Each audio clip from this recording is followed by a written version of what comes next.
Hello दोस्तों, नमस्कार। स्वागत है आप सभी का educational study mode YouTube channel पे। तो देखिए, railway group D exam 2022 continue आपके एग्जाम चल रहे हैं। आज आपके 16 सितंबर का सेकंड शिफ्ट का एग्जाम खत्म हो चुका है। तो 16 सितंबर सेकंड शिफ्ट में जो ऑल 45 क्वेश्चन पूछे गए हैं साइंस, जीके और करंट अफेयर से रिलेटेड, उन सभी क्वेश्चनों का एग्जाम एनालिसिस आपको इस वीडियो में देखने को मिलेगा। सभी क्वेश्चन 100% रियल एंड ऑथेंटिक रहेंगे। तो जिन भी दोस्तों का 16 सितंबर सेकंड शिफ्ट में एग्जाम था, सभी साथी वीडियो में ध्यान से एंड तक बने रहिएगा। आपको अपनी शिफ्ट के सभी क्वेश्चनों का राइट आंसर इस वीडियो के माध्यम से पता लग जाएंगे। वीडियो की पीडीएफ फाइल आपको हमारे टेलीग्राम चैनल पे मिल जाएगी। लिंक वीडियो के डिस्क्रिप्शन बॉक्स में गिवन होगा। चलिए शुरू करते हैं। वीडियो शुरू करें उससे पहले आपने वीडियो को लाइक नहीं किया तो जल्दी से लाइक कर दीजिए और आने वाले सभी शिफ्ट के दोस्तों के साथ इस वीडियो को शेयर भी जरूर करते हुए चलिएगा। तो सेकंड शिफ्ट का पहला क्वेश्चन आज आपसे पूछा गया, व्यपगत के सिद्धांत की नीति को किसने प्रतिपादित किया। तो व्यपगत के सिद्धांत की नीति को जो प्रतिपादित किया गया था वो लॉर्ड डलहौजी के द्वारा किया गया था। ठीक है दोस्तों, तो लॉर्ड डलहौजी इस क्वेश्चन का राइट आंसर था। लॉर्ड डलहौजी ने व्यपगत के सिद्धांत की नीति तैयार की थी। ठीक है दोस्तों, व्यपगत का सिद्धांत की जो नीति थी वो लॉर्ड डलहौजी ने तैयार की थी। और जो लॉर्ड डलहौजी थे वह 1848 से 1856 तक भारत के गवर्नर जनरल रहे थे।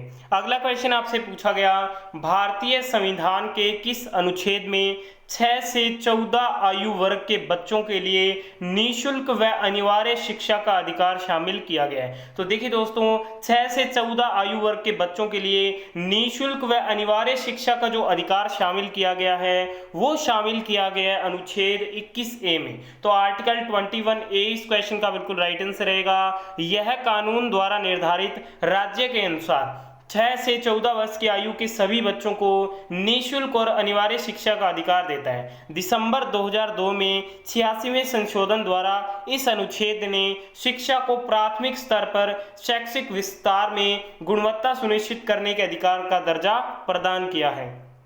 अगला क्वेश्चन पूछा गया, इंसुलिन में कौन सी धातु मौजूद होती है। देखिए दोस्तों, इंसुलिन में आपके जिंक धातु जो है वो मौजूद होती है। तो जिंक जेडन इस क्वेश्चन का आपका बिल्कुल राइट आंसर था। इंसुलिन में जिंक धातु मौजूद होती है।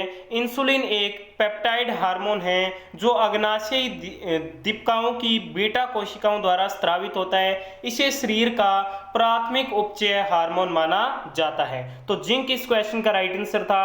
अगला क्वेश्चन पूछा गया, 1869 में डैश नहर के खुलने से यूरोप से भारत की दूरी 7000 किलोमीटर कम हो गई। तो वह किस नहर के खुलने से हुई। तो ये हुई स्वेज नहर के खुलने से। तो स्वेज नहर इस क्वेश्चन का आपका बिल्कुल राइट आंसर था। 1869 में स्वेज नहर के खुलने के बाद से भारत और यूरोप के बीच की दूरी घटकर 7000 किलोमीटर हो गई है। ठीक है दोस्तों, तो स्वेज नहर आपका राइट आंसर था। अगला क्वेश्चन पूछा गया कि भारतीय संविधान का अनुच्छेद 2 किससे संबंधित है। देखिए दोस्तों, भारतीय संविधान का जो अनुच्छेद 2 है वो नए राज्यों की स्थापना या फिर आपको ऑप्शन में दिया गया था नए राज्यों के प्रवेश से रिलेटेड है। भारतीय संविधान के अनुच्छेद 2 में कहा गया है कि संसद नए राज्यों की स्थापना कर सकती है या नए राज्यों को कानून के आधार पर भारत में स्थापित कर सकती है। ठीक है दोस्तों, तो ये इस क्वेश्चन का राइट आंसर था। अगला क्वेश्चन आपसे पूछा गया कि सबसे प्राचीन वेद कौन सा है। तो बात करें सबसे प्राचीन वेद की तो आप सभी को पता होगा जो ऋग्वेद है वो सबसे प्राचीनतम वेद है। 4 आंगल आर्यन वेदों में सबसे पुराना वेद ऋग्वेद है। ऋग्वेद वैदिक संस्कृति भजनों का एक प्राचीन भारतीय संग्रह है। यह संस्कृत में रचित एक धार्मिक ग्रंथ है जिसकी उत्पत्ति प्राचीन भारत में 1800 से 1100 ईसा पूर्व में हुई थी। ऋग्वेद 10 पुस्तकों में विभाजित है जिन्हें मंडल के नाम से जाना जाता है। यह 10,600 छंदों और 1028 सूक्तों का संग्रह है। ऋग्वेद के अनुसार ब्रह्मांड की रचना प्रजापति, प्रारंभिक ईश्वर और सृष्टि के मुख्य आधार से हुई थी। गायत्री मंत्र भी ऋग्वेद में है। ऋग्वेद में वर्णित प्रमुख देवता कौन है। इंद्र हैं। अगला क्वेश्चन आपसे पूछा गया, प्रस्तावना की भाषा किस देश से ली गई है। देखिए दोस्तों, प्रस्तावना की जो भाषा है वो आपके ऑस्ट्रेलिया देश से ली गई है। तो ऑस्ट्रेलिया इस क्वेश्चन का आपका बिल्कुल यहाँ पे राइट आंसर था। बढ़ते हैं आज के अगले क्वेश्चन की ओर। नेक्स्ट क्वेश्चन आपसे पूछा गया, what is the full form of समृद्ध। तो समृद्ध का पूर्ण रूप क्या है। तो समृद्ध की फुल फॉर्म है sustainable access to markets and resources for innovative delivery of of health care. ये क्या है? समृद्ध की फुल फॉर्म है। ठीक है दोस्तों, तो आप इसे ध्यान से रीड कर लीजिएगा। ये इस क्वेश्चन का आपका बिल्कुल राइट आंसर था। अगला क्वेश्चन पूछा गया कि ग्लूकोज किस गैस के कारण टूटता है? Glucose is break down due to which gas? तो ये कार्बन डाइऑक्साइड यानी कि CO2 गैस के कारण टूटता है। तो CO2 गैस इस क्वेश्चन का आपका बिल्कुल राइट आंसर था। बढ़ते हैं आज के अगले क्वेश्चन की ओर। आज की शिफ्ट का नेक्स्ट क्वेश्चन आपसे पूछा गया, डोल जात्रा उत्सव मुख्यतः किस भारतीय राज्य में मनाया जाता है? देखिए दोस्तों, जो डोल जात्रा उत्सव है वो भारतीय राज्य पश्चिम बंगाल में सेलिब्रेट किया जाता है, मनाया जाता है। तो पश्चिम बंगाल इस क्वेश्चन का आपका बिल्कुल राइट आंसर था। अगला क्वेश्चन आपसे पूछा गया, वित्त आयोग का गठन कितने वर्षों के लिए होता है? देखिए फ्रेंड्स, वित्त आयोग का जो गठन है वो 5 वर्षों के लिए होता है। ठीक है दोस्तों, तो 5 ईयर इस क्वेश्चन का आपका बिल्कुल राइट आंसर था। वित्त आयोग केंद्र और राज्यों के बीच वित्तीय संबंधों को परिभाषित करता है। यह 5 वर्षों के लिए भारतीय संविधान के अनुच्छेद 280 के तहत भारत के राष्ट्रपति द्वारा स्थापित किया जाता है। यहां से एक और क्वेश्चन बन गया कि वित्त आयोग किस अनुच्छेद में है? तो ये अनुच्छेद 280 में है। ठीक है दोस्तों, 14वें और 15वें वित्त आयोग के अध्यक्ष क्रमशः वाईवी रेड्डी और एनके सिंह हैं। 14वें के कौन है? वाईवी रेड्डी। 15वें कौन है? वर्तमान में एनके सिंह है। राज्य वित्त आयोग अनुच्छेद 243 आई के तहत एक संवैधानिक निकाय है। किसी राज्य का राज्यपाल प्रत्येक 5 वर्ष में एक वित्त आयोग का गठन करता है। अगला क्वेश्चन आपसे पूछा गया, जिंक धातु की हाइड्रोक्लोरिक अम्ल यानी कि HCl से अभिक्रिया करने पर निम्नलिखित में से क्या बनेगा? तो जिंक धातु की जब HCl के साथ रिएक्शन कराई जाती है तो जिंक क्लोराइड बनता है और हाइड्रोजन जो गैस है वो मुक्त होती है। क्वेश्चन में इस प्रकार से पूछा गया था, जब जिंक की अभिक्रिया HCl के साथ कराई जाती है तो कौन सी गैस मुक्त होती है? तो इसमें H2 यानी कि हाइड्रोजन जो गैस है वो मुक्त होती है। ये आप इसका रिएक्शन भी देख सकते हैं। जब जिंक की अभिक्रिया HCl के साथ कराई जाती है तो जिंक क्लोराइड ZnCl2 का निर्माण होता है और जो हाइड्रोजन गैस है वो क्या है? मुक्त होती है। ठीक है दोस्तों, तो ये इस क्वेश्चन का आपका बिल्कुल राइट आंसर था। अगला क्वेश्चन आपसे पूछा गया, गंगा नदी बेसिन कुल कितने राज्यों को कवर करती है? देखिए दोस्तों, जो गंगा नदी बेसिन है ये कुल 5 राज्यों को कवर करती है। ठीक है, तो 5 इस क्वेश्चन का आपका बिल्कुल राइट आंसर था। गंगा नदी बेसिन भारत में सबसे बड़ी नदी बेसिन है जो उत्तर प्रदेश, बिहार, झारखंड, पश्चिम बंगाल और उत्तराखंड राज्यों को कवर करती है। नेक्स्ट क्वेश्चन आपसे पूछा गया, इनमें से कौन सा तत्व वर्ग 11 में स्थित नहीं है?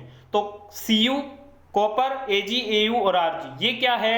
11 में स्थित है। इसके अलावा आपको जो भी ऑप्शन में दिया गया रहेगा वो इस क्वेश्चन का आपको क्या करना था? बिल्कुल ही राइट आंसर करना था। नेक्स्ट क्वेश्चन आपसे पूछा गया, कौन सा अनुच्छेद संविधान में त्रिस्तरीय पंचायती व्यवस्था करती है? तो देखिए दोस्तों, जो आर्टिकल 243B है ये त्रिस्तरीय पंचायती राज व्यवस्था का प्रावधान देता है। तो अनुच्छेद 243B इस क्वेश्चन का बिल्कुल राइट आंसर था। अगला क्वेश्चन पूछा गया, महावेली नदी किस देश में स्थित है? Mahaweli river is situated on which country? तो ये आपके श्रीलंका में स्थित है। तो श्रीलंका इस क्वेश्चन का बिल्कुल राइट आंसर था।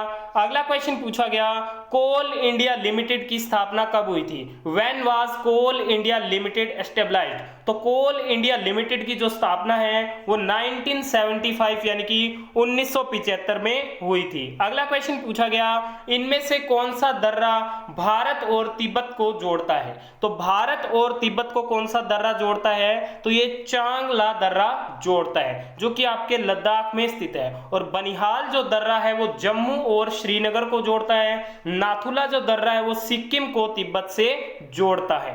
अगला क्वेश्चन है, नाथुला दर्रा भारत को उसके किस पड़ोसी देश से जोड़ता है? देखिए दोस्तों, जो नाथुला दर्रा है वो भारत को चीन से जोड़ता है। ठीक है, तो इन 2 दर्रों के क्वेश्चन में से एक क्वेश्चन पूछा गया था। आपकी शिफ्ट में आपको कौन सा क्वेश्चन दोनों में से एग्जैक्ट देखने को मिला था? कमेंट करके जरूर बताइएगा। नाथुला दुनिया की सबसे ऊंची वाहन योग्य सड़कों में से एक है।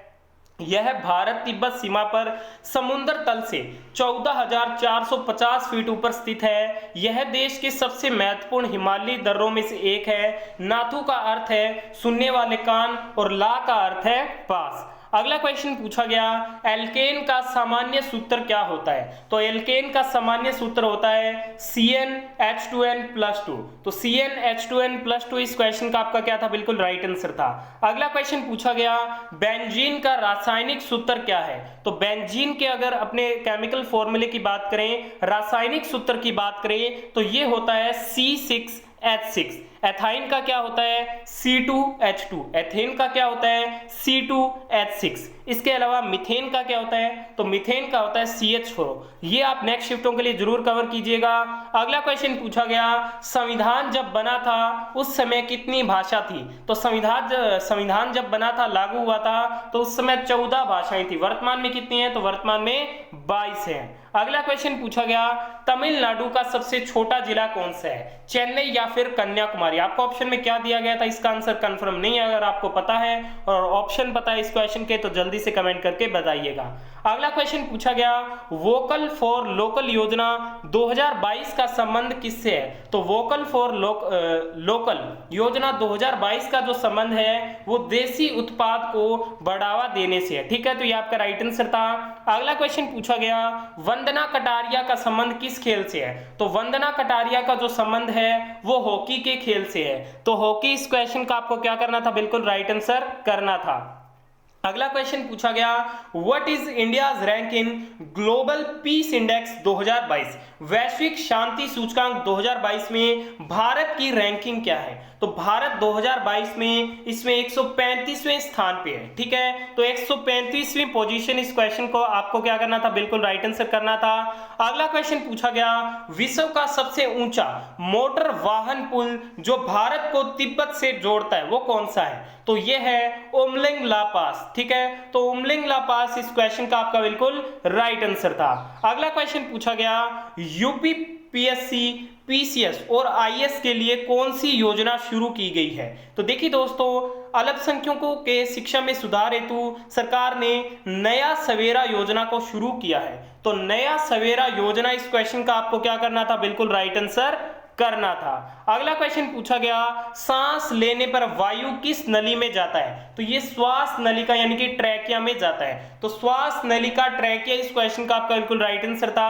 अगला क्वेश्चन पूछा गया इनमें से कौन आयनिक यौगिक नहीं है? ठीक है दोस्तों, NaCl, MgCl2, MgO, CaCl2, CaO ये क्या है? आयनिक बंद बनाते हैं। ठीक है, आयनिक यौगिक है। इसके अलावा जो भी आपको ऑप्शन में दिया गया रहेगा वो इस क्वेश्चन का आपको क्या करना था? बिल्कुल राइट आंसर करना था। अगला क्वेश्चन पूछा गया पत्तियां क्यों गिर जाती है? ऑप्शन थे हवा चलने के कारण, मृत्यु कोशिकाओं के कारण, पत्तियां सूख जाने के कारण। इसका चौथा ऑप्शन नहीं मिल पाए। ठीक है, आप चौथा ऑप्शन कमेंट कीजिएगा।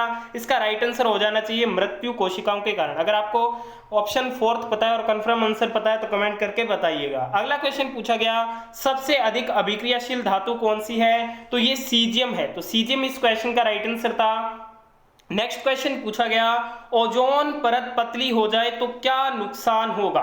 तो ओजोन परत पतली हो जाने के कारण हार्मफुल अल्ट्रावायलेट रेज जो है वो डायरेक्ट आ जाएगी। ठीक है, तो जिससे स्किन कैंसर होने का खतरा जो है वो बढ़ जाता है। ठीक है, तो हार्मफुल अल्ट्रावायलेट रे अगर आपको ऑप्शन में दिया गया था तो ये इस क्वेश्चन का आपका बिल्कुल राइट आंसर था। अगला क्वेश्चन पूछा गया भारत और बांग्लादेश के बीच किस नदी के जल को साझा करने को लेकर विवाद है? तो तीस्ता नदी के जल को लेकर। ठीक है, तो तीस्ता नदी इस क्वेश्चन का राइट आंसर था।